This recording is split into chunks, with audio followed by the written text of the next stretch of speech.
जय हिंद दोस्तों, मैं हूं जितेंद्र दीक्षित। 4 PM महाराष्ट्र में आपका स्वागत है। दोस्तों, महाराष्ट्र में बीजेपी विरोधी पार्टियों के खिलाफ केंद्रीय एजेंसियों की दबिश जारी है। हालांकि ऐसी दबिश की वजह से हमने देखा कि साल 2022 में और साल 2023 में महाराष्ट्र की दो बीजेपी विरोधी पार्टियों में बगावत हो गई, फूट पड़ गई, क्योंकि बागी गुटों के नेताओं को ऐसा डर था कि अगर वे अपनी पार्टी से बगावत करके बीजेपी के साथ नहीं जाते हैं, सत्ता में नहीं शामिल होते हैं, तो फिर इन नेताओं को जेल जाना पड़ सकता है, इनकी गिरफ्तारी हो सकती है। लेकिन अभी भी यह सिलसिला चल ही रहा है और इसी कड़ी में ताजा मामला आया है रोहित पवार का। रोहित पवार एनसीपी शरद पवार गुट के नेता हैं, विधायक हैं और शरद पवार के पोते हैं और उन्हीं के खिलाफ ताजा कार्रवाई हुई है एनफोर्समेंट डायरेक्टरेट की। जो जानकारी मिली है उसके मुताबिक रोहित पवार की बारामती एग्रो नाम की कंपनी के 6 अलग अलग ठिकानों पर एनफोर्समेंट डायरेक्टरेट ने छापेमारी की है। ये ठिकाने पुणे के हैं, बारामती के हैं, अमरावती के हैं और औरंगाबाद के हैं। यहां पर कार्रवाई चल रही है। दरअसल ये कार्रवाई हो रही है 2019 के मामले में। 2019 में जब महाराष्ट्र में देवेंद्र फडणवीस की सरकार थी, यानी चुनाव के पहले के वक्त तक, तब मुंबई पुलिस की आर्थिक अपराध शाखा ने मामला दर्ज किया था महाराष्ट्र स्टेट कोऑपरेटिव बैंक में हुए घोटाले को लेकर। 5,000 करोड़ रुपए का घोटाला था और इसमें आरोपी बनाया गया था शरद पवार को, अजीत पवार को और करीब 70 लोगों को इस पूरे मामले में आरोपी बनाया गया था। लेकिन हुआ यह कि उसी साल चुनाव नतीजे आने के बाद बीजेपी सत्ता से बाहर हो गई। हालांकि शिवसेना के साथ में मिलकर उसने चुनाव जरूर लड़ा था, लेकिन शिवसेना से उसका झगड़ा हो गया मुख्यमंत्री पद को लेकर और शिवसेना ने हाथ मिला लिया एनसीपी और कांग्रेस के साथ और उद्धव ठाकरे मुख्यमंत्री बन गए।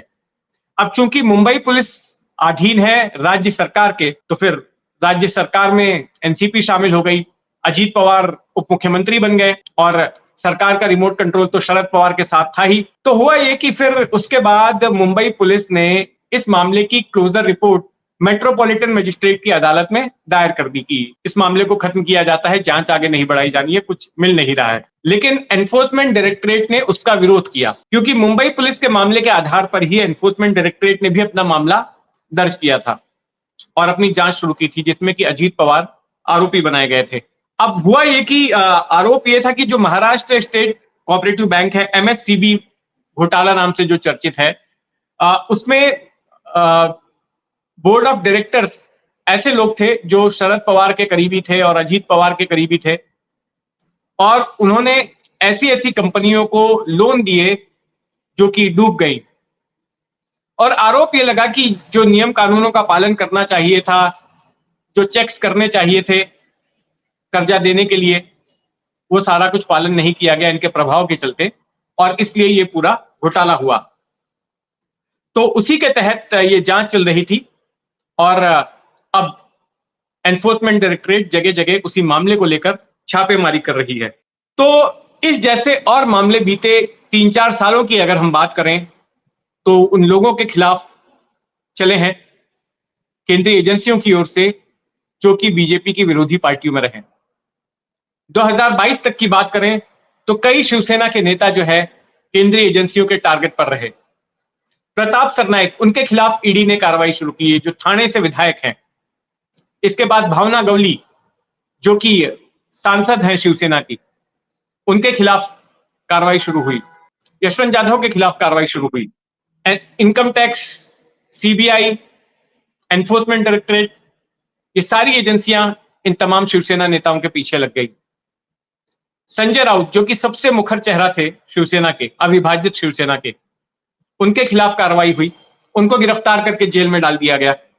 फिर नवाब मलिक जो कि एनसीपी से, अविभाजित एनसीपी के सबसे मुखर नेता थे, प्रवक्ता थे पार्टी के, जिन्होंने कई सारे गंभीर आरोप लगाए थे बीजेपी के ऊपर और खास करके आर्यन खान वाले मामले के दौरान वो काफी चर्चित हुए थे जब एनसीबी ने शाहरुख खान के बेटे आर्यन खान को गिरफ्तार किया था।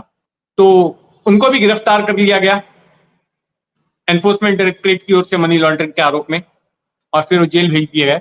अभी बीते साल ही, चंद महीनों पहले ही वो जमानत पर बाहर आए थे और अभी 11 जनवरी को उनकी जमानत की मियाद पूरी हो रही है। हेल्थ ग्राउंड पर आए थे, सेहत की ग्राउंड पर उन्हें जमानत मिली थी और अब बॉम्बे हाईकोर्ट ने उनको राहत देने से मना कर दिया और कहा है कि अगर आपको जमानत अपनी बढ़वानी है तो आप सुप्रीम कोर्ट में जाइए, तो वो सुप्रीम कोर्ट का दरवाजा खटखटाएंगे।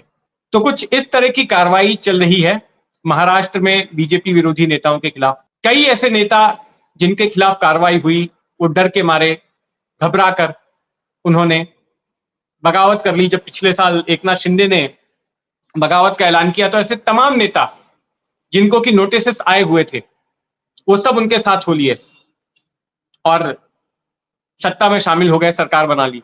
और उसके बाद इनको कोई नोटिस नहीं आया। हालांकि मामले अभी भी चल रहे हैं और इस बात को लेकर इनको मलाल भी है कि अब तो हम आपके साथ आ गए हैं, अब तो ये मामले बंद करवाइए, ये फाइल बंद करवाइए। लेकिन फाइल खुली हुई है। यह अलग बात है कि अब एनफोर्समेंट डायरेक्टरेट की ओर से गिरफ्तारी नहीं हो रही है, पूछताछ के लिए नहीं बुलाया जा रहा है। हाँ, एक अपवाद जरूर है, एक की तो फाइल ही गुम हो गई। छगन भुजबल, जब बीते साल एनसीपी में बगावत हुई, अजीत पवार ने जब बगावत की तो छगन भुजबल भी साथ हो लिए। साल 2016 में इनकी गिरफ्तारी हुई थी महाराष्ट्र सदन घोटाले मामले में और 2018 में जमानत पर बाहर आए थे। अब इनकी जमानत का विरोध किया था एनफोर्समेंट डायरेक्टरेट ने। अब 2018 में जब जमानत मिली थी और 2023 में फर्क यह हुआ कि तब भुजबल बीजेपी के विरोधी थे और अब बीजेपी के साथ सत्ता में है। तो अदालत में हुआ ये कि एनफोर्समेंट डायरेक्टरेट के वकील ने बोला कि वो फाइल तो मिसप्लेस हो गई है, छगन भुजबल वाली, और इसलिए अब मामले को बंद कर दिया जाए। मामला क्या बंद हो, पूरा मामला बंद नहीं हो, जो जमानत का विरोध किया था वो वाला मामला। तो इस तरह से किसी की फाइल भी गुम हो गई। अच्छा, ये खबर अब तक नहीं आई है कि एनफोर्समेंट डायरेक्टरेट में ये फाइल गुम हुई तो किस अधिकारी की जिम्मेदारी थी उस फाइल को संभाल के रखना। क्या एनफोर्समेंट डायरेक्टरेट ने किसी तरह की एफआईआर दर्ज कराई फाइल गुम होने की, अपनी कोई इंटरनल जांच की, किसी अधिकारी पर कार्रवाई की? उसकी जानकारी तो अब तक नहीं मिली है। तो खैर, देखते हैं कि लोकसभा चुनाव होते होते और कितने विरोधी पार्टी के नेताओं के खिलाफ इस तरह की कार्रवाई होती है केंद्रीय एजेंसियों की ओर से, उस पर हमारी नजर बनी रहेगी।